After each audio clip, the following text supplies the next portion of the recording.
You got Maga Mac here with you on Birds 365, and it's Monday. It means we've got Jeff Kerr with us. Mr. Kerr read some of your stuff over the weekend. When football starts, when the season gets underway, we know you're an Eagle guy, but your job is the entire National Football League. How much of it does it pain you on a Sunday when you got to be doing something other than watching Eagles? Oh, I do. I watch every game anyway, whether it's live or after. So it doesn't matter to you live or whatever. You can't watch them all live. No, I can't. Well, I'm like Mr. Octobox over here with Reds. Okay. But thanks to NFL Plus, I pretty much what I do Sunday night, Monday morning after I talk to you guys, I'm watching the condensed hour 30-minute version of game. Yeah, that condensed version is awesome, by the way. It's great. Yep. I could stop the game whenever I want. Just to look at a protection or how a defense is set up, and it's perfect. Literally, everybody says Sunday's the busiest day of the week for a writer. To me, it's Monday because I'm rewatching everything, and I got to write one thing about each team. So There you go. Yeah. God bless. I used to have to do that. It's difficult to keep your eye on the prize for every team because, especially when you're not there, but you're here enough to keep your sort of hand on the pulse of the Eagles. You heard us talking about the safety position opposite Reed and Blankenship. Look, at this point, normally, Jeff, you're whittling down. The Eagles are expanding. And Sean Desai tried to sell me a load of you-know-what yesterday. Oh, this was the plan. This was always the plan. So you're telling me on day 13 of camp, we're going to start looking at Justin Evans as the starter because Terrell Edmonds or Sidney Brown or Kayvon Wallace lock things down? What sense does that make to you, Jeff Kerr? It doesn't, although I'm sure you guys had the ball writing articles about Justin Evans with the first team yesterday. Now, I still think ultimately it's going to be Sidney Brown. I think they've been trending towards that for a while. They just keep moving him up the depth chart. He's making plays in the preseason. I still say Kayvon Wallace is in the mix there along with Terrell Edmonds, but I kind of agree with you, John. I think we were talking about it last week. You're not playing the greatest offenses in the world to start the season. Why not just throw the kid out there and see what he can do? Yeah. Well, that would be the way I would go about it. But here's the thing, and I'll throw this at both you guys. Now, Tuesday, tomorrow, is the last open practice of the season of this summer. Last time we'll get to watch the entire practice. Are they really waiting for clandestine reasons till we leave and then Sidney Brown's the starter? I mean,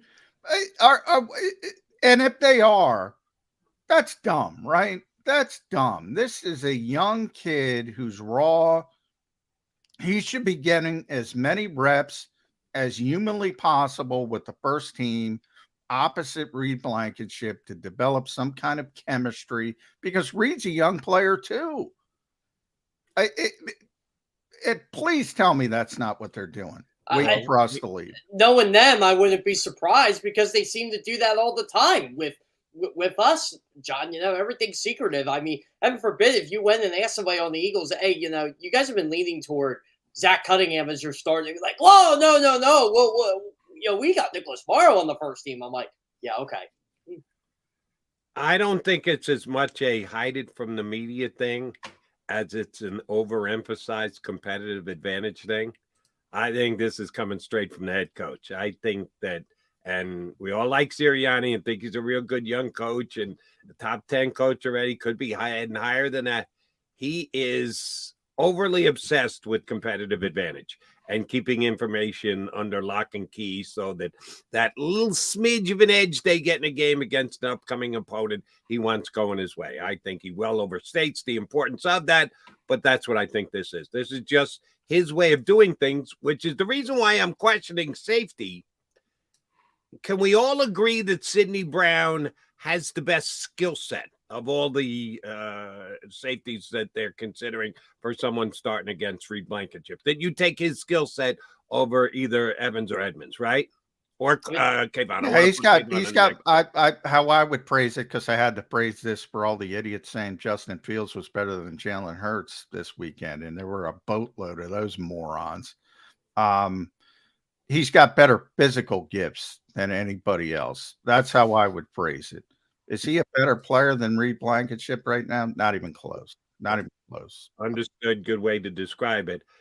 But knowing that, do you not believe that Sidney Brown might not be the guy to fit into the Eagles defense because of their overall philosophy, which is don't give up the big plays. Don't give up the big plays. Play it safe. Keep everything in front of you. Well, if you've got this athletic guy with the physical traits who can make plays and maybe be a game changer, but might get caught out of position because he's over aggressive, and here goes the touchdown over the top. That if that is the major determining factor, and I believe it got Sean Desai hired as the defensive coordinator, doesn't that kind of play against Sidney Brown and toward the other guys with experience? maybe if they go with a Terrell Edmonds per se, but Edmonds has been susceptible to giving up the big plays too. I think if they want a guy who can create turnovers, which I know is a big deal for them, I think Sidney Brown is your guy because of you said, Jody, his over aggressiveness. We saw this on Thursday night. It is beneficial though to play like that. Who was the running back he hit, John? You probably remember on top of your head. It was 41 on the Browns. It was 41 on the Browns. Is that but John Kelly? yeah, that was John Kelly. That's John who. Kelly. Yeah, he popped him. I mean, I thought John Kelly was going to fumble the football after Sidney Brown hit him. Oh, I think he's going to fumble the football all the time. That's. I mean, he did fumble the football when the Kobe Dean missed him. Well, so, exactly. Yeah. So, but yeah, but I agree with Sidney Brown from a physical standpoint. But yeah, Jody brings up a good point, and that's why don't sleep. I'm telling you, don't sleep on Justin Evans because he's the coverage guy, and that's what they want. They want coverage safeties. He's healthy. He's playing well. They just said, hey, we got to look at this kid. He's a veteran. He's a former starter with Tampa Bay, an ascending starter, I might add. Second round pick. He's got physical gifts. I'm not ready to say, but practice number 13. And he shows up and he gets all the first team reps, basically. All? Not all, but I would say all the major, I should have described that better. All the major team drills. Overall, I would say 80% of first team reps on Saturday. Big number. Now, Sunday, Terrell Edmonds was back as the starter, so they are rotating. And all four got first team reps. I would say Edmonds got the most. Evans was second. Sidney was third. Kayvon was fourth. Typically, Sidney has been fourth on that list. And if you compiled all of training camp, 14 practices, number 1 is Edmonds, number 2 is Wallace, number 3 is Evans, number 4 is Brown. If they're trying to ramp them up for week 1, I think we all agree the ultimate goal is to get to Sidney Brown. My only point is if they're trying to ramp them up for week 1, they're doing it in a weird way. That's my only point. By the way, John, I thought Thursday was really telling with who was playing late in that game. Did you ever notice Kayvon Wallace was playing late? Yeah, he played a lot of reps. And that's a bad sign for Kayvon. Yeah. I think Kayvon's the guy who's taken a step back. Do you think he makes the team? Oh, yeah. Yeah, especially I think with so. They lost Sean Bradley and Zach McPherson in back-to-back weeks, 2 of their best special teams players, and Kayvon's even more important from that perspective as a special teams player. Do you think Kayvon's played poorly this spring? No, not at all. No, I don't know. He's played. He's been solid. You just think he's been outdone by Edmonds and Evans? They've been that much better? I think they like Evans's coverage ability better. As I mentioned, obviously they like Brown's long-term ceiling better than everybody.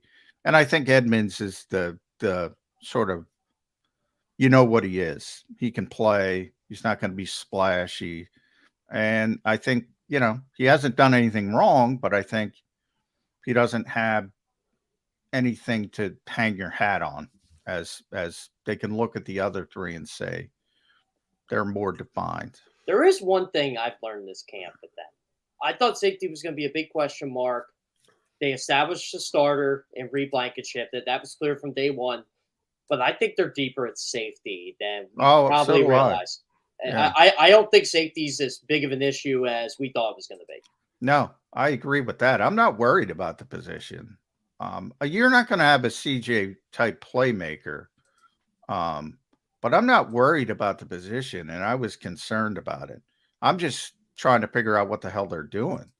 Last year was a discombobulated mess. We weren't even sure if Jaquaski Tart and Anthony Harris were going to be on the team at this time. None of them made it. Speak for yourself. Yeah. I knew Jaquaski Tart wasn't going to be on the team. I knew early on that Tart was not going to make it. I think you actually told me the third practice shot. We were watching him, and you're like, he ain't making it. No. But one of our streamers said he was the best safety on the Eagles roster last year. Did not believe me. I do not get my flowers when I get it right. I got Zach Cunningham over Miles Jack too. If anybody, I still like how everybody got excited about Miles Jack, and I'm like, you guys know Miles Jack. Like, I like Miles Jack the player, but he wasn't the same player. And the whole trade school thing, it kind of not like it gave me a red flag, but I'm like, oh, he has a backup plan. Yeah, he admitted basically he had 1 foot in retirement. Right. And with the zombie apocalypse coming, that's a smart way to go about it. He wants to learn a trade. Mentally kind of. I don't blame him, honestly. You're 28 years old. You made millions. It's made a lot of money, yeah. Why not? Here's my biggest, well, not biggest concern, biggest question. And John, you've got questions about how they're going about determining who's going to play come that first week against the Patriots. I'll take it a step further. Last year, with Jonathan Gannon as the defensive coordinator, you had your 2 linebackers and your 2 safeties. And the only way they came off the field was if one of them got hurt.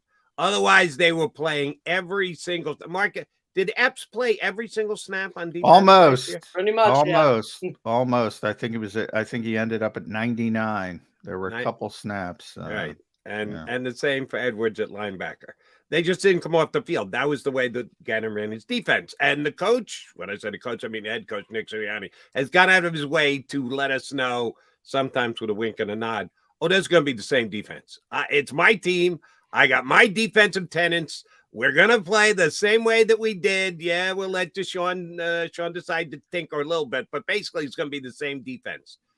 Does that fit with the amount of playing time that the players get at those positions? If Cunningham wins the other linebacker spot, which we're all believing he's in the lead now, if one of those other guys, whoever it is, as we debate back and forth between us all, and I asked John to give me percentages on who's going to, does that mean those other 3 guys are just going to sit around on game day? The other linebackers are going to sit around on game day? Are they going to figure out their 2 starters at those positions, and those guys are entrenched all year long? Does it play the same as it did last year? Well, Christian Ellis will have a role regardless because he was huge on special teams for them at the end of last year. I'm not talking special teams. I'm talking from the line of scrimmage. I think he plays. I think Christian Ellis plays a bit. If guys, here's how I would describe that, Jody. If TJ was back and Nakobe Dean, say you're just slotting in Nakobe Dean to replace Kaiser White. If CJ was back, they signed CJ. If Marcus was back, they signed Marcus. It'd be the exact same. Nobody's getting replaced. But I'm saying with a different defensive coordinator would be the same thing. Because they trusted those guys. Those guys became entrenched at least. And Nakobe's, would be the guy they said, all right, we're just going to slot you in. There's uncertainty now. Like Reed's not coming off the field. Right. But let me just interject here for a second, John. Nobody knew Marcus Epps was a 99% when the season started. No, I I said didn't. You eventually, didn't. and that's why I Nobody knew said that it became that. So if you're talking about him a year later and again, well, of course, because they did it the year before. well, and that's I'm trying why I to comp said this year to the beginning of last year. yeah, that's why I said became entrenched Right. already. If Reed and Nakobe stay healthy, they're not leaving the field. They're not leaving the field. Now the other guys, you're going to have, I think, more room for piecemealing it. Talked about Edmonds as more of a box player. When they go to big nickel, he might be playing linebacker against certain teams, like New England. New England, you might go. Let's go first two games. New England, Minnesota. You might get a whole lot of Zach Cunningham against New England, and maybe not much of Zach Cunningham against Minnesota because they play different styles. New England's supposed to be embracing, if you believe Dan Orlovsky, we talked about it, Jody, the old school approach, going to run the football, going to try to manage games, do it that way. Minnesota's going to throw the football all over the lot. So you're probably going to have a lot of big nickel, more safeties on the field, try to stop Jefferson. You might see that dichotomy from week 1 to week 2. But if they feel comfortable with Zach Cunningham, if they feel comfortable with Sidney Brown, Kayvon Wallace, or Justin Evans, they're not going to piecemeal it. They're only going to piecemeal it if they don't feel comfortable. And then they try to cobble it together. Yeah, see, thank you. You're answering my question without answering my question. I ask you both. Will any of those other starters, not named Nakobe Dean or Reed Blankenship, be able to achieve the level of comfort that they become unquestioned starters and they're on situational substitutions? I mean, like what John said though, Nakobe ain't leaving the field. I mean, Right. we Now, saw that in training camp. Dean and Blankenship aside, if they're every down players, the other starting linebacker, the other starting safety, do you believe that at either position they can get a player who will be used like the player was who played that position last year, a 95%er, or as John just suggested, maybe week 1? But the difference between week 1 and week 2, seeing different guys used because of situational substitutions against the matchup, they didn't do that last year. Gannon didn't do that last year. Will Desai do that this year, either because they're not comfortable enough with whoever that starter is, or that Desai is going to be allowed to coach differently than Gannon did? Well, I will say this. Zach Cunningham told me Thursday night when I was talking to him, he wants to show the Eagles he can cover. He's a better coverage player than what maybe the tape suggested when he was in Houston and Tennessee. So that's telling me that they're at least – Christian Ellis is right now better in coverage than Zach Cunningham. But Zach Cunningham's range may change that. So if Zach Cunningham can prove to the Eagles over the next 2 weeks he can cover just as good as Christian Ellis, I don't think he leaves the field. Okay. Yeah. He did get his hands on a couple of Deshaun Watson passes. Well, I would make his argument. I would say, using your words, Jody, you said we'll be allowed to coach differently. It's not about being allowed. If they have confidence in the player, they're not coming off the field. Jonathan Gannon. When you say they, who are you referring I'm talking about the coaching staff. I'm talking about Sean Desai. If he has confidence in Sean Desai, in Zach Cunningham, or he has confidence in the other safety, the way Gannon had confidence in Epps and Kaiser White, they're not leaving the field. It's only if you don't have confidence. And Gannon he wasn't not permitted to play other players. He didn't want to play other players.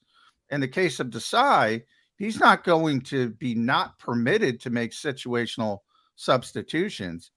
He's only going to make them if he feels he has to make them. If you have a guy who can do everything, that's what you want. Those are not rotational positions. Mm-hmm. And if you're rotating, it's because you feel you have an issue. That's kind of what it is. Okay. And I'm trying to ferret it out, and I know I don't know. And John, I'm suggesting you don't know yet. I don't know that anybody knows yet how the relationship is going to work in game, off, in between weeks leading up to the game, between the head coach and the defensive coordinator. You please confirm or deny, John. Last year, Gannon was kind of on an island. I don't think Sirianni was micromanaging him or looking over his shoulder or questioning much. I think he let him do what he was going to do. Do you think that as of right now, Sean Desai has that same kind of power structure? I think he does Yeah, I think until so, he too. deserves, till he proves he doesn't deserve it. Like he'll get his marching orders just like Jonathan Gannon got his marching orders, which basically is it's basically limit explosive plays. Yeah, don't That's give it. up the big play. Yeah, that's it.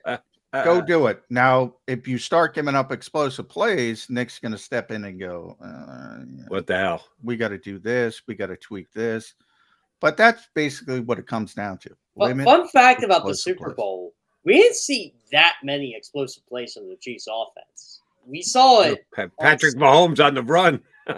Yeah, Who but thought that would be an explosive play. Yeah. well, the Yeah, special teams play, special I teams, still yeah. thought I thought the punt return was the big back burner. Oh, it was. It was that completely. That's where the game tilted. The punt return. That's where the game tilted to Kansas City. They had to punch it in, and they punched it in. But it's hard to blame a defense. I know Eagles fans have no problem, but if you're being logical, it's hard to blame a defense, even when they blow coverage. It's hard to blame a defense when the field is 5 yards long. That's a short field. And when the quarterback fumbles the football. I know they don't like that mention. Yeah, that's an unforced error. Yeah. Well, I was talking about that with our buddy Bob Groats yesterday. Wouldn't shut up about the Super Bowl. I'm like, what is it? August 21st. I mean, turn the page. Jalen Hurts, he's talking about Steve Spagnuolo, who's just, God, he's overrated as a defensive coordinator. But anyway, I digress. They didn't force that turnover. That is literally an unforced error. Jalen Hurts could have that play 1,000 times, and he wouldn't fumble at 999 of them. I'm convinced on that. Was weird. All right. Let's get to I don't want to go past the joint practice, but I almost feel that I need to for the Saturday game.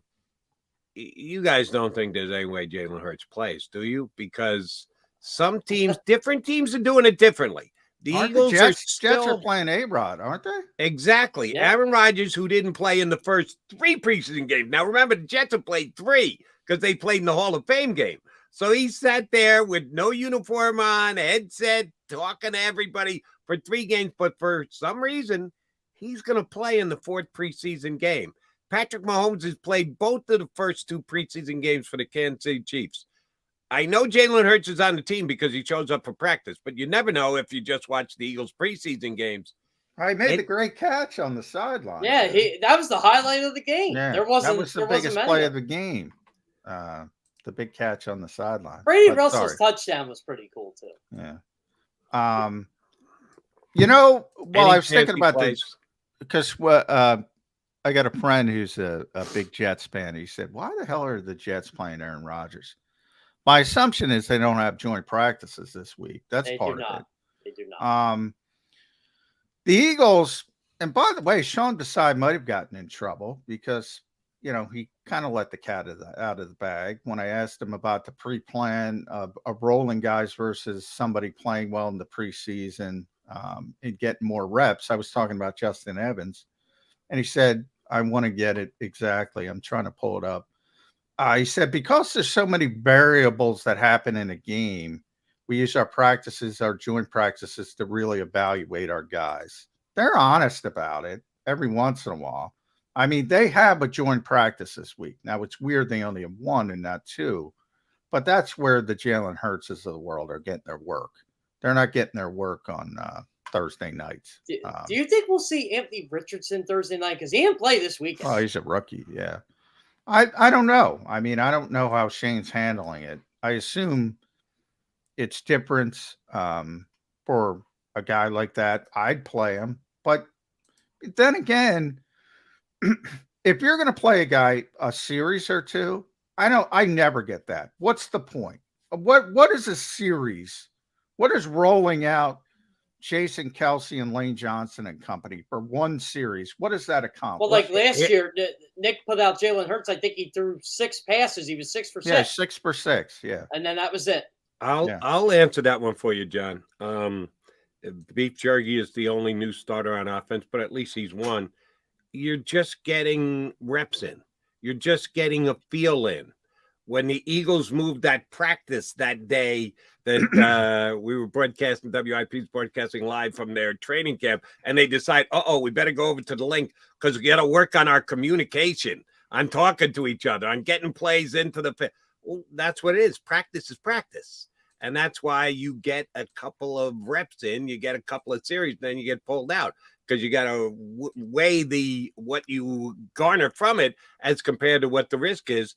It's good, but is it worth the risk? That's what it all comes down to. Yeah, that's is my better point. than no series in my estimation. Well, yeah, any one rep's better than no reps. I'm Right. with you there. But my point is, your whole philosophy is about that risk, the second part of what you said. And to me, the value of one series versus the risk of a live environment where somebody can roll an ankle, never mind tearing Achilles, as has happened already twice to the Eagles. Yeah, no, I'm not going to. Now, if you're Andy Reid and you go about it a different way and say, all right, I want these guys to play in the third quarter. I want to do the whole thing, the dress rehearsal, the old school dress rehearsal, get them ready to play, get them in the halftime, get them used to going into halftime, coming back out, and then set them down. I'll listen to that more than the one series. Like the one series is, if you're doing that, just sit them. I still say there's a reason why Patrick Mahomes is as good in September as he is, and that's because of the way Andy Reid prepares that team. The Chiefs are always that. Sometimes Andy gets off to slow starts, but his players don't. If you know what I mean, like the Chiefs will start like 3-2, and everybody's like, "What's wrong with them?" I'm like, "Oh, they're fine." If you actually watch their games, it's the record. Yeah. And Andy's a different animal. I'm not going to criticize Andy, but if you're going to do it, do it. Mike Tomlin does it too. It's all the older Yeah. coaches like Harbaugh, Tomlin, Reed, and then you got the newer generation like Sirianni. And I don't have a problem with Nick not playing anybody because last year spoke for itself. They started 8-0. Yeah. Well, Yeah, but then you got a guy like Salah who is going to go with Rodgers for the fourth preseason game. We're not playing him for the first three, and he came in as a head coach the same year that Sirianni did. So I don't even know that you can go old and young as how this do it. I think comes down. By the way, Jody, did you think it was weird how Salah just basically canceled joint practice last week? Yeah, well, Salah and LaFleur said the same thing. 2 joint practices, not good. The second one always breaks down and fights break out. That's true. That happened It here. is true, yeah. That happened here. I think it was funny how both the Browns. I don't know if you've heard the Browns players, John, but they just kind of wrote it off. They're like, "Look, it's summer. It's one Browns player came up to Jason Kelsey. Jason was in the media tent waiting for his turn, and one of the Browns came up. I won't mention him. And he said, you guys kicked our ass." I mean, from the Eagles' perspective, that second practice was great. From the Browns' perspective, it wasn't great. But Robert Saleh's right, and LaFleur's right. The chippiness was way more on day 2 than day 1. And somebody else, Houston, and who are they going to practice with this week, Jeff? They canceled joint practice. Was it New Orleans? Yes, it was Houston. New Orleans put out something first, and Houston said, "Yeah." After looking at it, we decided, you know what, we saw what we needed to see, pretty much. And the other team that already canceled joint practices, and I think it has more to do with something else than what they're leaning on to. The Patriots already canceled this week against the Titans, and they hung it over the player who got hurt at the end of the game. The late Bolden. Yeah. And they had to take him off the field, and they even canceled the end of the game because there wasn't much time left. And they go, no, never mind. You win. Let's all go home. He went to the hospital. He got released. He made the team plain that they didn't even take off and leave him there in the hospital. So how injured was he really? And they're hanging it on him that they're canceling joint practice. Yeah. And that's another thing, by the way, the fact that they keep playing these games and then you're going to cancel. Look, 2 guys got carted off in the Eagles game because they were being very, very cautious. Tyree Cleveland and Moro Ajomo. Both got carted off. They didn't Tyree cancel- Cleveland's was really serious because he got Yeah. placed on waived injured. By the way, he's on injured reserve now. Yeah. Everybody cleared waivers. So don't worry. Zach McPherson, Tyree Cleveland, and who was the third one? Who am I missing? Yeah. More, did you say a Jomo? No, Jomo's. Yeah, Jomo's fine. Yeah, he's fine.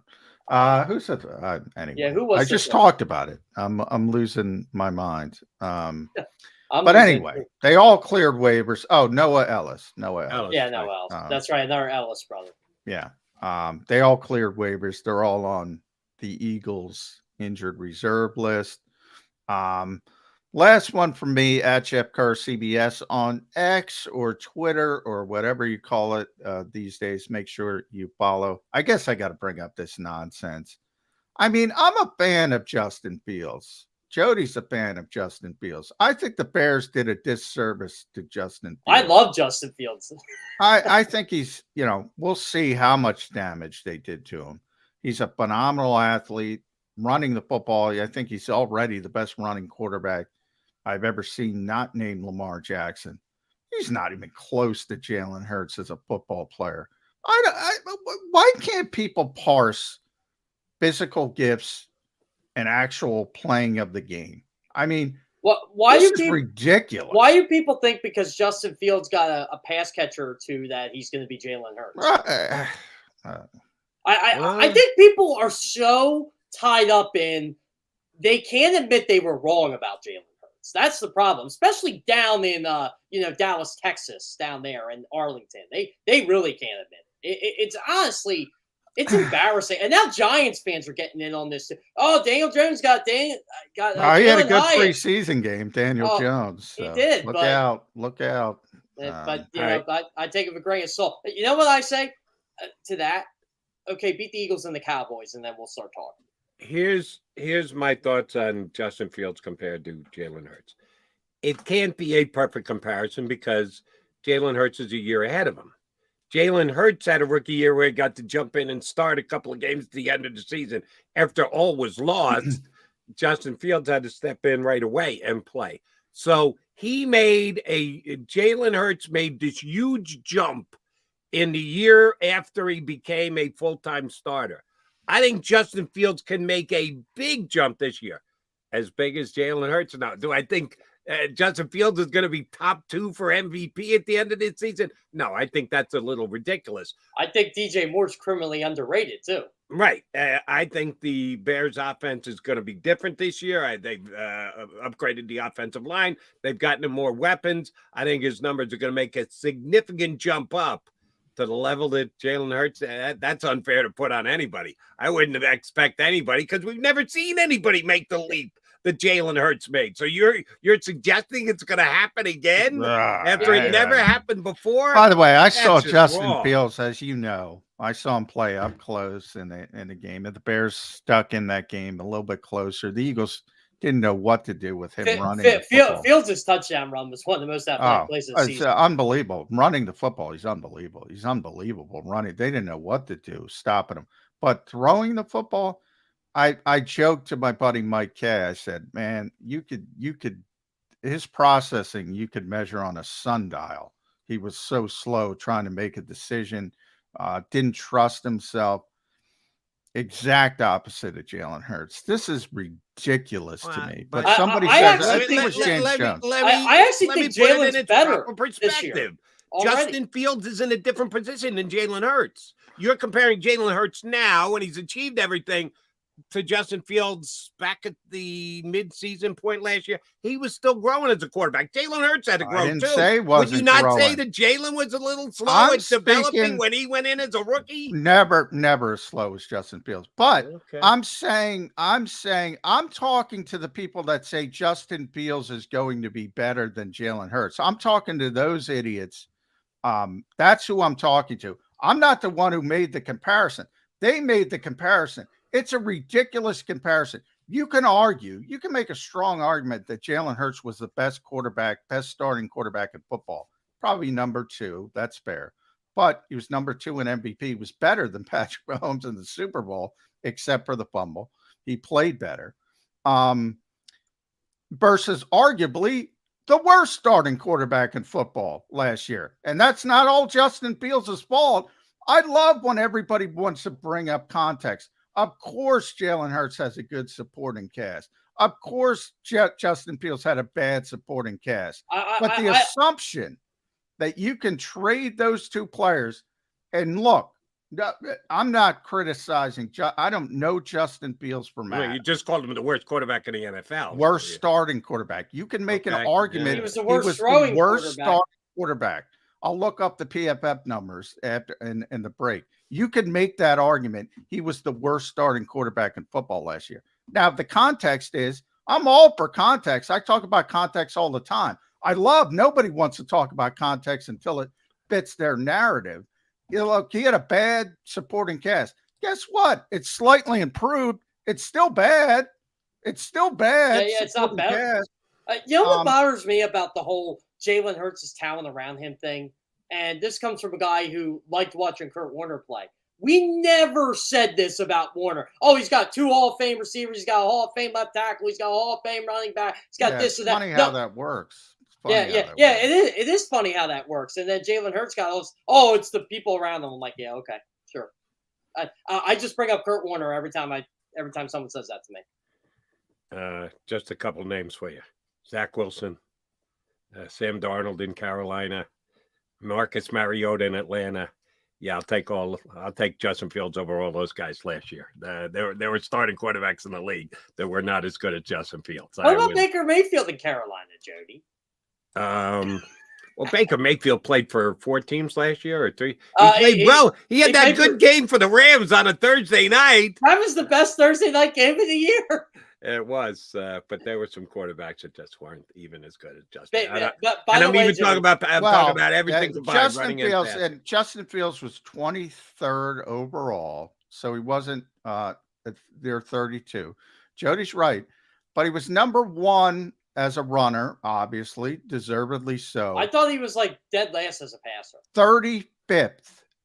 35th as a passer. Was Mariota not even in the 32 range. If Jalen doesn't rush for 13 touchdowns, then we're not talking about him as the runner-up for the MVP. Well, I'll look at Jalen. You can't take the running. If we're talking specifically about a comparison between Fields and Hurts, you can't take the rushing out of the Fields conversation. He was a really good passer, but leave it in for the Hurts conversation. Jalen Hurts was the 4th graded quarterback per PFF. He was 5th as a runner. He was 4th as a passer. He was number 1 in all the pocket passing stats last year. Yes. Jalen Hurts was a tremendous passer last year. The fact that he didn't reach touchdowns. Yeah, did they go about it in the red zone differently because of his ability to manipulate spacing? Nobody threw the deep ball better. It bothers me that we're having this conversation. I brought it up. And the only reason I brought it up is because this is one of those conversations. And I said to Les Bowen, Les, and I'm breaking my own rule. I don't even accept the premise of James Jones, because I think he was the first one, of James Jones, even comparing these two players at this point of his career.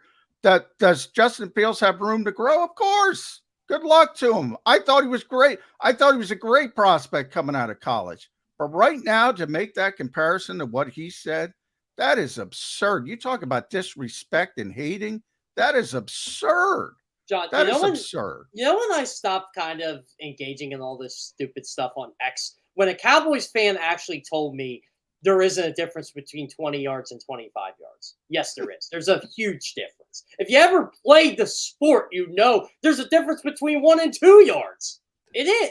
There is. Oh, Dak's a better deep ball passer than Hurts. I'm like, no, he's not. He was the worst deep ball quarterback in football last year. There's a reason why he threw all those interceptions. They weren't all tip passes. I talked to our buddy John Machado over the weekend at a Cowboys preview spot, and I told him, I'll tell you guys, I'll tell everybody streaming in right now, here's the one thing I'm rooting for this year. One of many, but one that I'm definitely rooting for. When the Cowboys and Eagles play, just tell me it's Jalen Hurts against Dak Prescott both times. That's what I want to see. I want to see those two guys go mano a mano, because they took an over last year. They didn't play against each other. I need to see Hurts against Dak twice this year, Have and they if it happens played- the third time in the playoffs, I'll take By the that way, too. I think Eagles fans are way too hard. I think Dak Prescott is a good quarterback. Oh, I do too. I do not.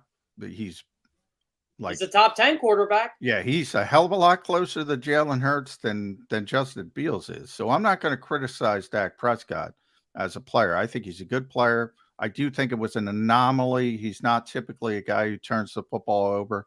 If he continues to do so, then it becomes a trend, and then you have some concerns. But yeah, I think both sides are, Cowboys fans are ridiculous when it comes to Jalen Hurts. Eagles fans are ridiculous when it comes to Dak Prescott. My narrative on the Cowboys is this, because I think Dak Prescott is a good quarterback too. But can Dak Prescott be the guy to take them to the Super Bowl? It's been 7 years now? I hate that kind. So many things I have know. to happen to win a Super Bowl. Now, you're different. The Patrick Mahomeses of the world, Tom Brady, obviously. They set this weird outlier where people are saying, well, you got to make the Super Bowl. You need so many things, from health, number one, to that supporting cast that everybody's talking about. You need a lot of things to go right. When you say Dak has it, though, when you say the Cowboys are really good, I think they're going to be really good this year. I would. They've been disappointing in the playoffs. I'm not as high as most others because I think they filled some needs, but they also created some holes. The biggest of which is we'll see what kind of a play caller Mike McCarthy is. I was a Kellen Moore fan, and I think they made a mistake moving. But John and I both and Jeff, we got to let you run here. I know you've been very gracious with your time. Thank you very much.